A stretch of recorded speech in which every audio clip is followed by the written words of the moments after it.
నమస్తే, welcome to 99 TV. 15 August పండగ విషాదమా? అసలు 15 ఆగస్టు ఏంటి? జెన్జీలో చాలామందికి 15 ఆగస్టుకు ఉన్న ప్రాముఖ్యం కానీ, దాని ప్రాధాన్యం కానీ, దాని విశేషాలు కానీ పెద్దగా తెలియట్లేదు. అంటే ఇది చదవటానికి ఓపిక లేని ఒక వాతావరణం కారణంగాను, రెండోది ఏంటంటే జాతీయవాదం పట్ల సరైన దృక్పథం లేకపోవటం వలన కూడా. జాతీయవాదం ఇదేదో ఒక పార్టీకి సంబంధించిన గుత్త సొత్తు కాదు. ఇది జాతీయవాదం ప్రతి భారతీయుడికి ఉండేదే, ఉండాలి కూడా.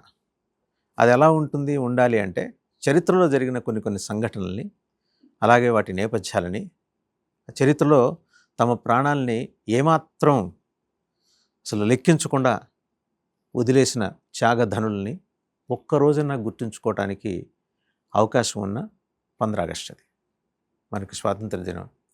కానీ అది పండగలా చేసుకుంటున్నామా, లేకపోతే విషాదమా? ఈ రెండూ కాకుండా ఒక సెలవు దినమా?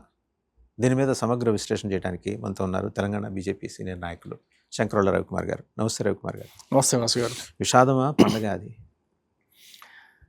నా ఉద్దేశంలో మాత్రం ఖచ్చితంగా విషాదమే. అది ఒకవేళ సంపూర్ణ స్వతంత్రం అయి ఉండింటే, అవిభాజిత భారతదేశం అయి ఉండింటే ఖచ్చితంగా అది పండుగ అయ్యేది. కానీ అప్పట్లో ఉన్నటువంటి జాతీయ నాయకులందరూ కూడా, గాంధీ గారితో సహా, గాంధీ, నెహ్రూ, పటేల్, మదన్ మోహన్ మాలవీయ, వీళ్ళందరూ కోరుకున్నది కూడా అంతేందుకు కాంగ్రెస్ పార్టీ, అప్పట్లో ఉన్నటువంటి కాంగ్రెస్ పార్టీ కోరుకున్నది కూడా సంపూర్ణ స్వాతంత్రమే, అఖండ భారతదేశమే. కానీ అది జరగలేదు. ఎందుకు జరగలేదు, ఏంటి, ఈ విశేషాలన్నీ చూస్తే అదొక స్టోరీ. కానీ దేశానికి స్వాతంత్రం వచ్చిన తీరు మాత్రం ఖచ్చితంగా విషాదమే. స్వతంత్రం వచ్చిన తర్వాత, స్వతంత్రం వచ్చిన రోజు నుంచి దాదాపు ఒక 10 లక్షల మంది హిందువులు, ముస్లింలు, సిక్కులు, జైనులు అందరూ కూడా హత్య చేయబడ్డారు. వాళ్ళ యొక్క స్థలాలని, వాళ్ళ యొక్క ఇళ్ళని, వాళ్ళ యొక్క పొలాలని, వాళ్ళ యొక్క వ్యాపారాలని, వాళ్ళ యొక్క జ్ఞాపకాలని, వాటన్నిటినీ వదులుకొని అనాథల్లాగా వేరే వేరే ప్రాంతాలకు వలసపోవాల్సినటువంటి, శరణార్థులుగా వలసపోవాల్సినటువంటి పరిస్థితి ఈ దేశంలో ఏర్పడింది. అలా ఏర్పడిన తర్వాత కూడా ఆ శరణార్థులు ఢిల్లీలో వచ్చిన తర్వాత, ఢిల్లీలో ఒక మసీదులో ఆశ్రయం పొందుతున్నప్పుడు ఇంకా దారుణంగా ఒక మహానాయకుడు వచ్చేసి ఆ మసీదును ఖాళీ చేయాల్సిందే, ఖాళీ చేయకపోతే నేను ఆమరణ నిరాహార దీక్ష చేస్తా అని అన్నప్పుడు ఇది ఖచ్చితంగా విషాదమే. ఇంకొక భ్రమ కూడా ఏముందంటే వాసు గారు, ఆ కొంతమంది నాయకుల ద్వారానే, లేదా ఆ కొంతమంది కాంగ్రెస్ నాయకుల ద్వారానే మన దేశానికి స్వతంత్రం వచ్చిందని చెప్పేసి చెప్పుకుంటూ పోతారు. ఈ యొక్క తరాన్ని, ఇప్పుడున్నటువంటి జెన్జీని కూడా నమ్మించి మోసగించే ప్రయత్నం చేస్తున్నారు. కానీ వాళ్ళ వల్ల కాదు స్వతంత్రం వచ్చింది. స్వతంత్రం వచ్చింది 1947 ఆగస్టు 15 స్వతంత్రం వచ్చింది. కేవలము ఏదో అహింసా పద్ధతుల్లోనో లేదా ఏదో ఉద్యమాలు చేస్తేనో రాలేదు. మీకు తెలుసా, 1857 అంతకుముందు వరకు మౌర్యుల పాలన, దాని తర్వాత బ్రిటిష్ వాళ్ళ పాలన, చాలామంది రాజులు బ్రిటిష్ వాళ్ళకి వ్యతిరేకంగా పోరాటం చేశారు. వాళ్ళ రాజ్యాలను కాపాడుకోవడానికి వ్యతిరేకంగా పోరాటం చేశారే కానీ ప్రజా బాహుల్యం నుంచి వచ్చినటువంటి పోరాటం ఏదైనా ఉంది బ్రిటిష్ వారికి వ్యతిరేకంగా, భారత స్వాభిమానానికి, భారత జాతీయ ఉద్యమానికి, భారత జాతికి స్వతంత్రం కల్పించాలనే ఒక సంకల్పంతో వచ్చినటువంటి ఒకే ఒక్క పోరాటం 1857లో మొదలైంది. అది సిపాయిల తిరుగుబాటు. ఆ సిపాయిల తిరుగుబాటు ద్వారా ఎప్పుడైతే భారతదేశంలో ఉన్నటువంటి ప్రజలందరికీ కూడా జాతీయ భావన కలిగింది, స్వతంత్రం సాధించాలనే భావన కలిగింది. ఆ రోజు నుంచి మొదలు పెడితే 90 సంవత్సరాలకు కానీ మనకు స్వాతంత్రం రాలేదు. అంటే 90 సంవత్సరాల వరకు అవిశ్రమంగా మనము పోరాటం చేస్తే ఎంతోమంది అండి, మీకు తెలుసుగా ఎంతోమంది హీరోస్, ఎంతోమంది ప్రాణాలను తృణప్రాయంగా ఈ దేశమాత దాస్య శృంఖలను తెంచడానికి చాలా ప్రాణాలను వదులుకున్నారు సార్. సుభాష్ చంద్రబోస్ లాంటి వాళ్ళు ఐఎన్ఏ స్థాపించి బ్రిటిష్ వారికి వ్యతిరేకంగా పోరాటం చేసి ఎక్కడో గాలిలో మాయమైపోయినటువంటి, మీరు ఆయన ప్రస్తావన చేశారు కాబట్టి ఇక్కడ ఒకటి, మన హైదరాబాద్కి సుభాష్ చంద్రబోస్ గారికి ఉన్న అనుబంధం చెప్పాలి. మనం మల్లేపల్లి ప్రాంతంలో సుభాష్ చంద్రబోస్ గారికి క్లోజ్ అయ్యాడు ఒక జూనియర్ ఇంజనీర్. ఆయన ముస్లిం. 27 రోజులు ఆయనతో పాటు సబ్మెరైన్లో ట్రావెల్ చేశారు. ఎంవీఆర్ శాస్త్రి గారు రాసిన పుస్తకంలో ఉంది. అవును, ఆయన అన్ఫార్చునేట్లీ ఆయన నెక్స్ట్ జనరేషన్స్ గురించి ట్రై చేశాం కలవటానికి. But they are there in Mallepally. By any chance ఈ ప్రోగ్రామ్ వాళ్ళు ఎవరన్నా చూసి వాళ్ళకి కన్వే చేసిన ఇప్పటికీ ఉన్నారు సార్, వాళ్ళతోటి మనం మాట్లాడాలి. ఇప్పటికీ అక్కడ క్వార్టర్స్ కూడా ఆయన ఉన్నాయి. మనవాళ్ళు ఉన్నారు, ఆయనతో పాటు ట్రావెల్స్ పేరు మర్చిపోయాను, నేను అదే ఆయన మనవాళ్ళు అంటున్నాను. మల్లెపల్లిలో ఉన్నారు. ఏం జరుగుతుందంటే ఇప్పుడున్నటువంటి జెన్జీకి కూడా అప్పట్లో కాంగ్రెస్ పార్టీ ఉండింది, కాంగ్రెస్ పార్టీ ద్వారానే ఈ స్వాతంత్రం సాధించాం, కాంగ్రెస్ పార్టీయే బ్రిటిష్ వారికి వ్యతిరేకంగా పోరాటం చేసింది, మిగతా వాళ్ళు ఎవరు లేరు అన్నారు. ఎంతో మంది స్వతంత్రం కోసము తమ ప్రాణాలను తృణప్రాయంగా వదిలేశారు సార్. సుభాష్ చంద్రబోస్ లాంటి వాళ్ళు ఐఎన్ఏ స్థాపించి ఎక్కడో గాలిలో మాయమైపోయినప్పటికీ కూడా రాజ్గురు మన ఇట్లాంటి వాళ్ళందరూ కూడా గొరిల్లా యుద్ధాలు చేసి బ్రిటిష్ వాళ్ళకి ముప్పు దిప్పలు పెట్టి ఉరికంబాలను ముద్దాడినప్పటికీ కూడా కేవలం ఒక కాంగ్రెస్ పార్టీ ద్వారానో కొంతమంది నాయకుల ద్వారానో అహింసా పద్ధతి ద్వారానో ఈ యొక్క స్వాతంత్రం సిద్ధించిందని చెప్పేసి మాట్లాడి ఎంతవరకు సమంజసం ఒకసారి 70 ఏళ్ల ఆలోచించండి. పాటు చరిత్రలో అదే కదా, మీరు చదివింది నేను చదివింది. Yes. ఇప్పుడు కదా మారుతోంది, ఇప్పుడు మారాలి కదా. నేషనల్ ఎడ్యుకేషన్ పాలసీ వచ్చిన తర్వాత కదా. ఇవన్నీ ఒక ఎత్తు అయితే మీకు ఇంకొక మోసం కూడా ఉంది దీంట్లో. ఆ మోసం గురించి కూడా మనం మాట్లాడుకోవాలి. ఇప్పుడున్న జెన్జీకి తెలవాలి సార్, ఇప్పుడున్న జెన్జీకి ఖచ్చితంగా తెలవాలి కాంగ్రెస్ పార్టీ చేసిన మోసాలు. కాంగ్రెస్ పార్టీ 1921లో ఖిలాఫత్ ఉద్యమం మొదలైన తర్వాత ఖిలాఫత్ ఉద్యమం మొదలవుతుంది. అది ఖిలాఫత్ ఉద్యమం మనకు సంబంధం లేదు అసలు. టర్కీలో కూడా బ్రిటిష్ సామ్రాజ్యం ఉంటుంది. ఆ బ్రిటిష్ సామ్రాజ్యం టర్కీ దేశాన్ని విడగొట్టాలని కూడా అక్కడ ఖిలాఫత్ ఉద్యమం మొదలవుతుంది. ఆ ఖిలాఫత్ ఉద్యమాన్ని ఇక్కడ ముస్లింలు అందుకొని ఇక్కడ ఖిలాఫత్ ఉద్యమం చేస్తే ఆ ఖిలాఫత్ ఉద్యమానికి కూడా మన వాళ్ళు గాంధీ గారు సపోర్ట్ చేసి మాట్లాడుతుంటే దాని తర్వాత కూడా ఖిలాఫత్ ఉద్యమం అయినప్పటికీ కూడా అందరూ సమైక్యంగా ఉండాలని కోరుకున్నారు కూడా. ఎక్కడ కూడా హిందూ ముస్లిం రాలే. 1929-30లో డిసెంబర్ 30వ తారీఖు కాంగ్రెస్ జాతీయ మహాసభలు లాహోర్లో జరుగుతాయి. డిసెంబర్ 31వ తారీఖున అదే కాంగ్రెస్ జాతీయ మహాసభల్లో దేశ ప్రజలను ఉద్దేశించి నెహ్రూ గారు ఒక ప్రతిజ్ఞ చేపిస్తారు. సంపూర్ణ స్వాతంత్రం దిశగా మనం పనిచేయాలని చెప్పేసి నెహ్రూ గారు లాహోర్లో ప్రతిజ్ఞ చేపిస్తారు. లాహోర్లో రావి నెహ్రూ గారు లాల్ చౌక్ లోకి వచ్చి మళ్ళీ మాట్లాడతారు. ఆయన ఏం చెప్తారంటే సంపూర్ణ స్వాతంత్రం సాధించేంత వరకు కాంగ్రెస్ పార్టీ పోరాటం చేస్తుందని చెప్పేసి మాట్లాడతారు. 29-30లో ఆ సమావేశం అయిన తర్వాత 1940లో కానీ జిన్నా వచ్చేసి ముస్లిం లీగ్ తరపున పాకిస్తాన్ ఏర్పాటు చేయాల్సిందే అని కానీ 10 సంవత్సరాల తర్వాత కానీ జిన్నా కోరుకోడు. అప్పటికి కూడా 1940లో జిన్నా పాకిస్తాన్ కావాలని కోరుకున్న తర్వాత కూడా 1942లో మళ్ళీ ఉత్తరప్రదేశ్లో అలహాబాద్లో కాంగ్రెస్ మహాసభలు జరుగుతాయి. అక్కడ కూడా కాంగ్రెస్ మహాసభల్లో మళ్ళీ నెహ్రూ గారు అఖండ హిందుస్థాన్ని సాధిస్తాం, స్వతంత్ర భారతాన్ని సాధిస్తాం, ఈ యొక్క పాకిస్తాన్ అనే మాట అసలు అవాస్తవం, అటువంటి జరగదు, భారతదేశాన్ని ఖండించడం అంటే మహాపాపం అని చెప్పేసి నెహ్రూ గారు అంటారు, గాంధీ గారు అంటారు, వీళ్ళందరూ అంటారు. అది 42లో. దాని తర్వాత 1946లో మళ్ళీ కాంగ్రెస్ పార్టీ జాతీయ సమావేశాలు జరుగుతాయి. అక్కడ కూడా గాంధీ గారు ఇదే విషయం చెప్తారు. భారతదేశం అనేది అఖండ హిందుస్థాన్, భారతదేశం అనేది చాలా సహజంగా ఏర్పడింది, దీన్ని ఖండించడం అంటే నా దేహాన్ని ఖండించడమే, భారతదేశాన్ని విభజించడం అంటే దానికంటే ముందు నన్ను ఖండించడం అని చెప్పేసి గాంధీ గారు మాట్లాడతారు. 46లో అదే సమావేశాల్లో ఏఐసిసి తీర్మానంలో రాసుకుంటారు. ఏఐసిసి తీర్మానంలో ఏమని రాసుకుంటారంటే పర్వతాలు, నదులు, మైదానాలు, సముద్రాలు ఇటువంటి వాటితో సహజంగా ఏర్పడినటువంటి అఖండ హిందుస్థాన్ని ఖండించడం అసాధ్యం, కృత్రిమంగా ఖండించడం అసాధ్యం. ఇప్పుడు ఏదైతే ద్విజాతి సిద్ధాంతం అని చెప్పేసి అయితే మాట్లాడుకుంటున్నామో ఈ ద్విజాతి సిద్ధాంతం అనేది అబద్ధం, అసత్యం, ఇటువంటిది ఎక్కడా లేదు. ఇప్పుడున్నటువంటి ప్రజల మధ్యలో ఉన్నటువంటి ఏదైతే మనస్పర్ధలు ఉన్నాయో వాటన్నిటినీ కూడా మనము త్యజించి మళ్ళీ ఒకే విశ్వాసంతో మనమందరం ఒకటైన ఒక విశ్వాసంతో మళ్ళీ కలుస్తామనే ఒక విశ్వాసంతో ఈ దేశాన్ని విభజించడానికి కాంగ్రెస్ ఒప్పుకుంటుంది అని చెప్పేసి 1946లో కానీ 1946లో వాళ్ళ యొక్క జాతీయ సమావేశాల్లో తీర్మానం చేస్తారు. అదే 46లో దానికంటే ముందే కాంగ్రెస్ పార్టీ బ్రిటిష్ గవర్నమెంట్లో కాంగ్రెస్ పార్టీ ముస్లిం లీగ్తో పోటీపడి గవర్నమెంట్ ఏర్పాటు చేస్తారు. అప్పుడు 2 పార్టీలే, కాంగ్రెస్ పార్టీ, ముస్లిం లీగ్ ఏం చేస్తుంది? ముస్లిం లీగ్ వాళ్ళు ఎక్కడైతే ముస్లిమ్స్ ఎక్కువగా డామినెంట్గా ఉన్నటువంటి రాష్ట్రాల్లో ముస్లిం లీగ్ విజయం సాధించినప్పటికీ కూడా ప్రభుత్వాన్ని ఏర్పాటు చేసేంత బలం వాళ్ళకు ఉండదు, చాలా తక్కువ సీట్లు గెలుస్తారు. నెహ్రూ గారు మేము ఎట్టి పరిస్థితుల్లో ఈ దేశాన్ని విభజించమనే ఇటువంటి తీర్మానాలు, ఇటువంటి ప్రచారంతో వెళ్ళి ఆయన విజయం సాధిస్తారు. దేశం మొత్తం మీద అత్యధిక సీట్లు గెలిచి విజయం సాధించి బ్రిటిష్ ఇండియన్ గవర్నమెంట్లో ఆయన ప్రధానమంత్రి అవుతారు. ఏమైందో ఏమో తెలియదు. ఇంత జరిగిన తర్వాత కూడా 1947 జూన్ 3వ తారీఖున మౌంట్ బాటను ఒక పథకం వస్తాడు. అధికార బదలాయింపు అనే పథకంతో వస్తాడు. జస్ట్ ట్రాన్స్ఫర్ ఆఫ్ పవర్ అంతే. అంతే, ఆ అధికార బదలాయింపుతో, అదే అన్న అధికార బదలాయింపుతో ఆయన చెప్పిన తీర్మానం, ఆయన చెప్పినటువంటి ప్లాన్ ఏంటంటే ఈ దేశం యొక్క విభజన, పంజాబ్తో సహా మొత్తం పంజాబ్, ఇప్పుడున్న పంజాబ్ కూడా కలిపి, మన పంజాబ్ కూడా కలిపి అటువైపే, బెంగాల్ మొత్తం కలిపి అటువైపే పాకిస్తాన్ ఏర్పాటు చేసి దాని ఇట్లా లైన్లు గీసేసి ఇవి 2 దేశాలుగా విభజించి మేము మా యొక్క అధికారాన్ని మార్పు చేస్తామని చెప్పేసి విషపు తంత్రం అదంతా, బ్రిటిష్ విషపు తంత్రం చేసి ఆ విధంగా భారతదేశాన్ని విడగొట్టే ప్రయత్నం చేస్తారు.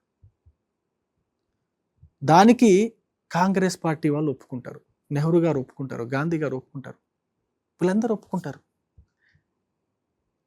అప్పటిదాకా కూడా పాకిస్తాన్, ఇప్పుడున్నటువంటి పాకిస్తాన్లో ఉన్నటువంటి హిందువులు, బౌద్ధులు, సిక్కులు, జైనులు అందరూ కూడా ఈ దేశం ఎప్పటికీ విడిపోదు, మేము సురక్షితంగానే ఉన్నాము, మేము నెహ్రూ గారికి ఓట్లు వేసాము, కాంగ్రెస్ పార్టీ తీర్మానాలు కూడా అవే చెప్తున్నాయని చెప్పేసి నమ్మి వాళ్ళు కొంచెం ప్రశాంతంగా ఉంటే సడన్గా 1947 జూన్ 3 తర్వాత ఈ మౌంట్ బాటన్ అధికార బదలాయింపు తీర్మానం తర్వాత అక్కడ ప్రజల్లో అలజడి రేగెత్తుతుంది, ప్రశాంతత పోతుంది. మీకు తెలుసు ఫలితంగా ఏం జరిగిందో. జస్ట్ 2 నెలల్లో 10 లక్షల మంది హిందువులు ఊచకోత కోయబడతారు. అక్కడి నుంచి వాళ్ళ యొక్క ఇల్లు, స్థలాలు, వాళ్ళ యొక్క జ్ఞాపకాలు అన్నిటిని వదులుకొని ఢిల్లీకి శరణార్థులుగా వస్తారు. అరే శరణార్థులుగా వచ్చినాక కనీసం కనికరం ఉండాలి కదా. ఢిల్లీలో మనం చూసే రాజేంద్ర నగర్, న్యూ రాజేంద్ర నగర్ ఇవన్నీ కూడా శరణార్థులు. ఎస్, మస్జిద్తో సహా అక్కడ ఉన్న చాలా మంది పాకిస్తాన్ నుంచి వచ్చిన హిందువులు ఉన్నారు. కరెక్ట్, సిక్కులు ఉన్నారు. కరెక్ట్. ఇప్పుడు ఈ విషయాలన్నీ కూడా ఇప్పుడున్న జెన్జీ తరానికి తెలుసా? కానీ ఈ జెన్జీ తరానికి ఇప్పటి వరకు ఈ కాంగ్రెస్ పాలించినటువంటి 60-65 సంవత్సరాల్లో నేర్పించింది ఏంటంటే స్వాతంత్రం కేవలం కాంగ్రెస్ ద్వారా, అహింస ద్వారా వచ్చిందని చెప్పేసి చెప్పుకుంటూ పోతారు. కానీ ఈ విషయాలన్నీ కూడా ఎవరు చెప్తారు? ఇప్పుడు కానీ నిజంగా జెన్జీకి దేశం పట్ల కొంచెమైన అభిమానం ఉంటే అసలు ఈ దేశానికి స్వాతంత్రం ఏ విధంగా వచ్చింది, దేశ విభజన అసలు ఎందుకు జరిగింది, దేశ విభజన సమయంలో ఎంతమంది చనిపోయారు, చంపబడ్డారు, ఏ విధంగా శరణార్థులుగా మారారు, వాళ్ళ యొక్క పరిస్థితి ఇప్పుడు ఏంటనేది జెన్జీ గాని నిజంగా తెలుసుకోవాలని ప్రయత్నం చేస్తే ఈ యొక్క కాంగ్రెస్ పార్టీ యొక్క పరిస్థితి ఏంటో ఒక్కసారి ఆలోచించండి. కానీ జెన్జీకి తెలియకుండాగా ఏ విధంగా ఉంచాలో అన్ని ప్రయత్నాలు చేస్తున్నారు. ఏం ప్రయత్నాలు చేస్తున్నారు? ఈ యొక్క విభజించు పాలించు. మొన్న కూడా మీరు చూశారు కదా, జంతర్ మంతర్లో కూడా ఏ విధంగా విభజించే శక్తులు, విభజించే మనస్తత్వాలు వచ్చి ఆ జెన్జీ యొక్క మనసులను ఏ విధంగా మలినం చేస్తున్నాయో మీరు చూశారు కదా. ఏ విధంగా ఈ యొక్క జాతీయ ఐక్యత ఏదైతే ఉందో ఆ జాతీయ ఐక్యతను ఏ విధంగా విడగొట్టాలని మీరు చూస్తున్నారు కదా. ఏ విధంగా బాహ్య శక్తులకు, బయటి దేశాల యొక్క ఫండ్స్ కోసము ఎగబడి ఈ దేశంలో ఏ విధంగా అలజడి సృష్టించాలని ప్రయత్నం చేస్తున్నారో మీరు చూస్తున్నారు కదా. కానీ జెన్జీ నిజాలని తెలుసుకోవాలనేదే నా యొక్క తపన, నా యొక్క ఆవేదన. అందుకే 15 ఆగస్టు వస్తుంది కాబట్టి, రేపు వస్తుంది కాబట్టి 15 ఆగస్టు పండుగన విషాదమా, మనం పండుగ చేసుకోవాలన్నా విషాదంగా భావించాలన్నా? పండుగ చేసుకుంటూ దాని వెనకాల ఉన్న విషాదం గురించి కూడా తెలుసు. నాకు నేను వాసు గారు చాలా స్పష్టంగా, నేను 80లో పుట్టిన. హెచ్వి శేషాద్రి గారు 80లో ఒక పుస్తకాన్ని రాస్తారు, దేశ విభజన విషాద గాథ అని చెప్పేసి.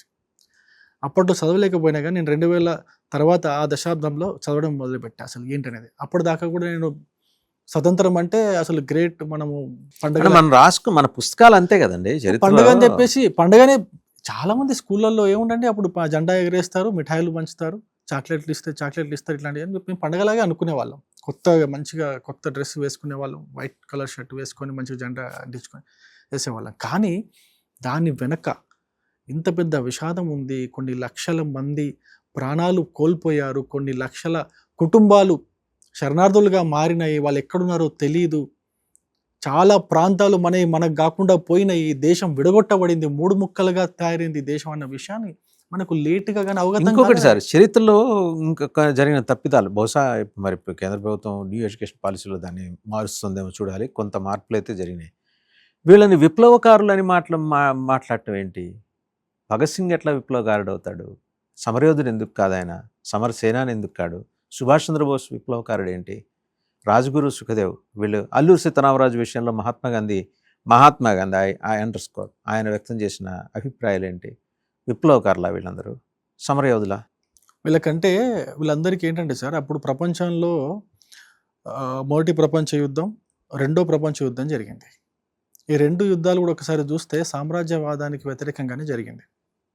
మీరు మీరు ఎక్కడైనా చూసుకోండి, బ్రిటిష్ వాళ్ళు ఎక్కడెక్కడైతే ఏ దేశాలనైతే ఆక్రమించుకొని పాలన చేశారో, ఫ్రెంచ్ వాళ్ళు కావచ్చు, డచ్ వాళ్ళు కావచ్చు, ఎందుకు అప్పటికి అమెరికా కూడా వియత్నాంని ఆక్రమించుకుంది అప్పట్లోనే, అదే టైంలో. ఎందుకు మొన్న 1970 వరకు కూడా అమెరికా వియత్నాం అమెరికా అండర్లోనే ఉండింది.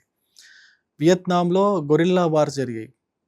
20 సంవత్సరాలు వాళ్ళు టన్నెల్స్లో ఉండి అమెరికాని ముప్పు తిప్పలు పెట్టి అమెరికాని పోయేటట్టు చేశారు, పారిపోయేలా చేశారు. ఇది వియత్నాం స్టోరీ. మనకు సరే కమ్యూనిస్టులు అయినప్పటికీ కూడా మనం కొంచెం స్ఫూర్తిదాయకంగా ఉంటుంది. వాళ్ళ స్వతంత్ర పోరాటం అది. మన దేశంలో అంతకంటే గొప్పగా ఐఎన్ఏ స్థాపించి, అంతకంటే గొప్పగా ఎదురెదురుగా మనం నుండి కొట్లాడినటువంటి సంస్థ INA, Indian National Army, Subhash Chandra Bose గారు స్థాపించింది. అది కాదా మనం పోరాటం చేయలేదా? విప్లవం అది స్వాతంత్రం కోసం పోరాటం కాదా? వీళ్ళకు ఏంటంటే దీన్ని ఏ విధంగా మార్చి తమకు అనుకూలంగా దాన్ని ఏ విధంగా మరల్చి చెప్పాలో ఆ విద్య వీళ్ళకు వెన్నతో పెట్టిన విద్య అండి. అది చెప్పేస్తారు అట్లా. మన జెన్జీని ఏ విధంగా మొత్తము వాళ్ళని మైండ్ మొత్తం మార్చేయాలో ఆ విధంగా మార్చే ప్రయత్నం. అచ్చంగా ఒకళ్ళిద్దరు పేర్లే కనిపిస్తాయి. స్వాతంత్రం వీళ్ళే తెచ్చారు. స్వాతంత్రం వీళ్ళు తేవటానికి వెనుక మహానుభావుల త్యాగాలు, అన్సంగ్ హీరోస్ త్యాగాలు, అన్సంగ్ హీరోస్ చాలా మంది ఉన్నారు. మీకు తెలుసా, నరేంద్ర మోడీ గారు వచ్చిన తర్వాతనే వాళ్ళందరినీ కూడా బయటకు తీసి వాళ్ళందరినీ కూడా ఈ రోజు కండి we must be thankful to the government of India. North eastern స్టేట్స్లో ఎంతోమంది సమరయోధులు ఉన్నారు.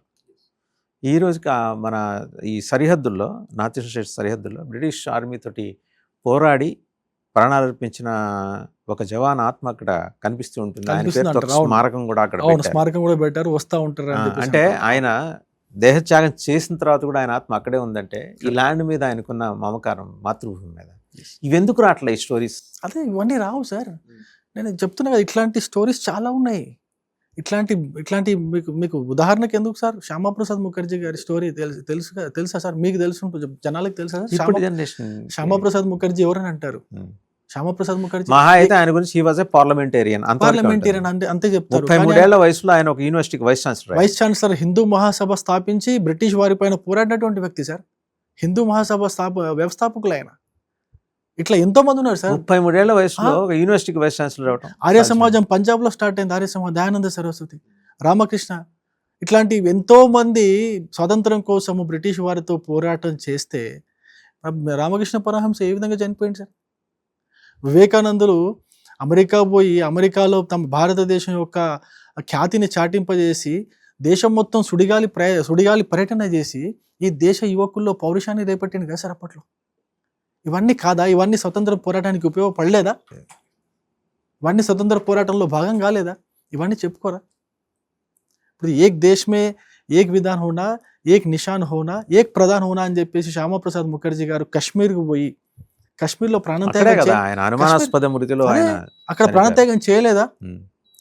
ఏక్ దేశ్ మే దో ప్రధాన్ దో విధాన్ దో నిషాన్ నే చలేగా అని చెప్పేసి ఆయన దేశానికి ఇద్దరు ప్రధానమంత్రులు. ఆ తర్వాత కదా కాంగ్రెస్ తప్పు సవరించుకొని ఆయన్ని షేక్ అబ్దుల్లా విషయంలో.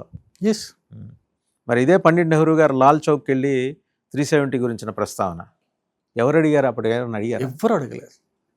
ఆయన రేపెట్టిన ఇదే కదా సరే. కాంగ్రెస్ చేసిన గాంధీ గారి యొక్క విషయాన్ని కూడా అక్కడ నుంచి తీసుకొస్తాను సార్. మొట్టమొదటి గాంధీ గారు ఢిల్లీ జామా మసీద్ దగ్గర శరణార్థులకు వ్యతిరేకంగా నేను ఉద్యమం చేస్తా, ఆయన నిరాహార దీక్ష చేస్తా అన్నప్పుడు దాని ఊపులో భాగంగా అదే ఊపులో 55 కోట్ల రూపాయలు పాకిస్తాన్కి పాకిస్తాన్కి ట్రాన్స్ఫర్ చేస్తారు. అక్కడ నుంచి మొదలు పెడితే నెహ్రూ గారి హయాంలో 370 ఆర్టికల్ ఇవ్వడం, సియాచిన్ వదులుకోవడం, దాని తర్వాత ఇందిరాగాంధీ గారి హయాంలో 90 అన్నారు కదా నెహ్రూ గారు. డోంట్ లుక్ ఎట్ ఈస్ట్ ఎంత భూభాగాన్ని మనం వదులుకున్నాం నెహ్రూ గారి హయాంలో. ఇంకా దాని తర్వాత ఇందిరాగాంధీ హయాంలో మనకు ఆ భూభాగం తిరిగి వస్తున్నప్పటికీ కూడా 90,000 మంది పాకిస్తాన్ సైనికులు పట్టుబడ్డప్పుడు కూడా మళ్ళీ తిరిగి ఇచ్చేసాం కదా.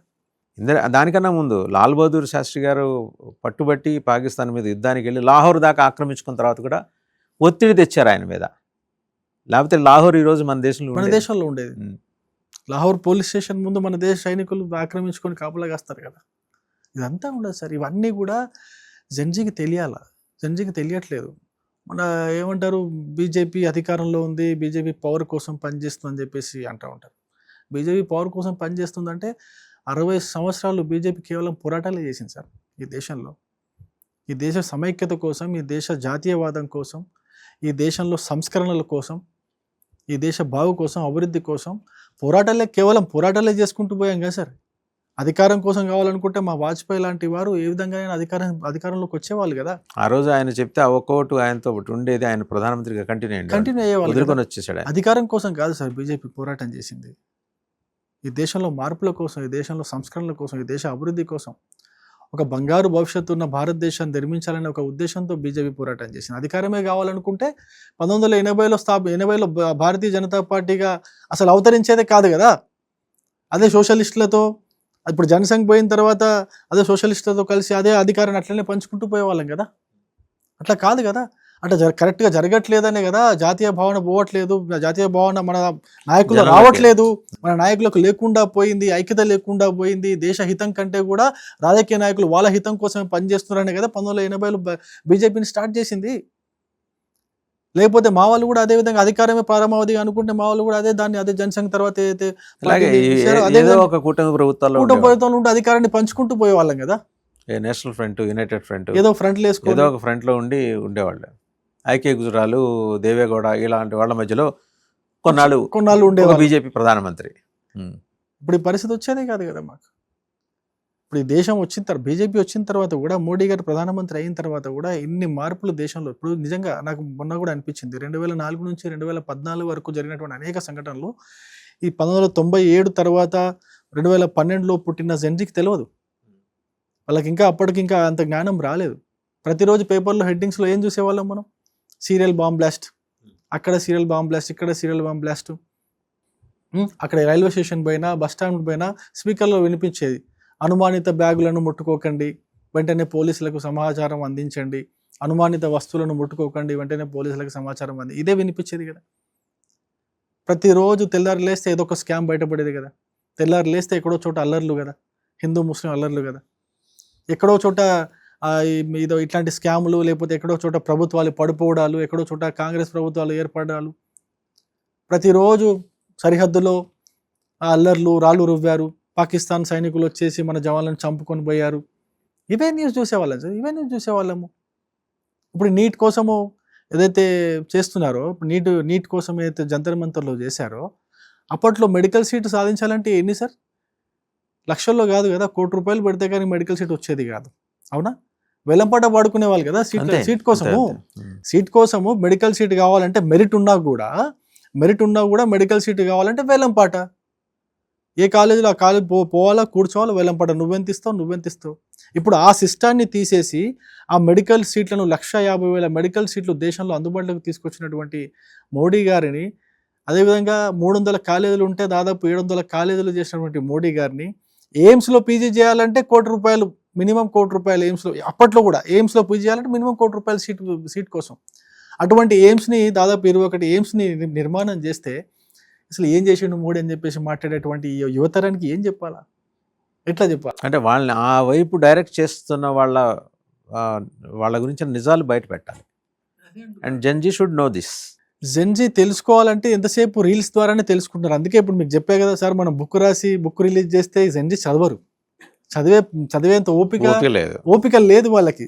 ఇప్పుడు వాళ్ళకి ఏంటంటే, ఇప్పుడు మనలాంటి ఇట్లా వీడియోలు తీసి షార్ట్లు తీసి పెడితేనే ఏదో కొంచెం అర్థమయ్యే పరిస్థితి ఉన్నది. కాబట్టి మామూలుగా అయితే మీరు ఇప్పుడు చూడండి, నేను ఒక బుక్ చెప్పా కదా, హెచ్వి శేషాద్రి గారి బుక్ చాలా బాగుంటుంది. ఆ బుక్ చదవాలి, అందరూ చదవాలి. కానీ ఇప్పుడు చదివేంత ఓపిక ఉందా ఈ జెన్జీకి? వాళ్ళు చదివిన దాన్ని ఆకలింపు చేసుకుంటారు అంటే, అన్లెస్ మీరు రీల్స్లో చెప్తే తప్ప. అంతే. అట్లాంటి పరిస్థితుల్లో ఉన్నాం సార్ మనం. సో అందుకే యువతరానికి తగ్గట్టుగా మనం కూడా మన యొక్క చెప్పే విధానం వాళ్ళకి అర్థమయ్యే రీతిలో సులువైన మార్గాల్లో చెప్పాలి, విషయం కన్వే చేయడం అనేది ప్రధానం. ఓవరాల్గా అండి, ఇది ఒక విషాదం, కొన్ని వేల విషాదాల నుంచి వచ్చిన ఈ స్వాతంత్ర్యం గురించి చెప్పాలి అంటే మీరు ఎంచుకున్న మార్గాలు ఏంటి సార్? నాకు ఫైనల్గా కొన్ని వేల విషాదాలు అన్నాను. నాకు ఫైనల్గా అనిపించేది అంటే ఒకటే సార్, అప్పట్లో ఆ చనిపోయిన లక్షల మంది ఆత్మలు ఇప్పటికీ కూడా మనల్ని ఇప్పటికీ నాకు అనిపిస్తుంటుంది అప్పుడప్పుడు. నాకు 15 ఆగస్టు, జనవరి 26 రాగానే నాకు గుర్తుకొస్తుంటాయి. ఆ ఆత్మలన్నీ కూడా ఏమనుకుంటుంటాయి, మీరేమో పండుగ చేసుకుంటున్నారు, మాకేమో ఇట్లాంటి విషాదం జరిగింది. మేము ఇక్కడ పాకిస్తాన్లో ఉండే హిందువులము, సిక్కులం అని చెప్పేసి వాళ్ళు మనల్ని గుర్తు చేస్తుంటారేమో అనిపిస్తుంటుంది. సో ఆ విషయాలన్నీ కూడా, ఆ ఆత్మఘోషలన్నీ కూడా ఇప్పటి తరానికి తెలియాలంటే మనము ఖచ్చితంగా సో అంటే వీ హ్యావ్ టు ఐడెంటిఫై అండి. మనకు అన్సంగ్ హీరోస్ అందరి గురించి కనీసం మీరు అన్నారు కదా, రీల్స్ ద్వారానో షార్ట్స్ ద్వారాను తెలియజేయాలండి. అంతే. ఇది ఒక ప్రయత్నం. ఇది ఓవర్ నైట్ జరగకపోవచ్చు కాక, బట్ మెల్లిగా జరిగినా కూడా పర్వాలేదు. ఒక సింధువు కూడా బిందువుతోనే బిందుతో మొదలవుతుంది. Correct. So let us initiate that. Thank you Sure, Ravikumar గారు, థ్యాంక్ యూ వెరీ మచ్.